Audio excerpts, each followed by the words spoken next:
Hi guys, I'm Nivetha. இந்த particular செடி இருக்கு இல்லையா, இது வந்து எனக்கு ரொம்ப பிடிக்கும். இந்த செடி வந்துட்டு அலங்கார பனைச்செடி அப்படின்னு சொல்லுவாங்க, ஓகேவா? லைக் ஆர்னமெண்டல் பிளான்ட்ஸ்க்காக வைக்கிறது.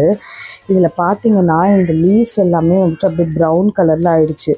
ஏன்னா நான் வந்துட்டு கொஞ்ச நாளாகவே அதை டேரெக்டான சன்லைட்டில் வச்சுட்டேன், ஓகேவா? ஸோ இந்த மாதிரி பிளான்ட்ஸ் எல்லாம் வந்துட்டு நம்ம இன்டைரக்டான சன்லைட்டில் வைக்கணும், அல்லது மார்னிங்கில் சன்லைட் இருக்குல்ல அந்த மாதிரி தான் வைக்கணும்.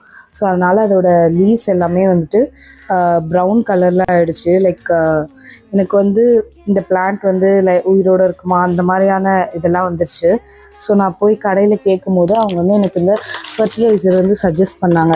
ஸோ இந்த ஃபர்டிலைசர் சஜஸ்ட் பண்ணிவிட்டு வெயில் காலத்தில் வந்து 3 வேளை வந்து தண்ணி ஊற்ற சொல்கிறாங்க, ஓகேவா?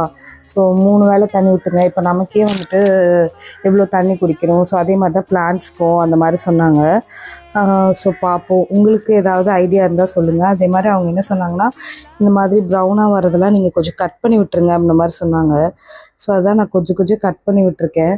ஸோ இந்த செடியை வந்துட்டு எப்படி காப்பாற்றலாம் அப்படிங்கிற மாதிரி உங்களுக்கு எதாவது ஐடியா இருக்கா, லைக் அல்லது உங்கள் வீட்லேயும் இது இருக்கா அப்படின்றத சொல்லுங்கள். தேங்க்யூ.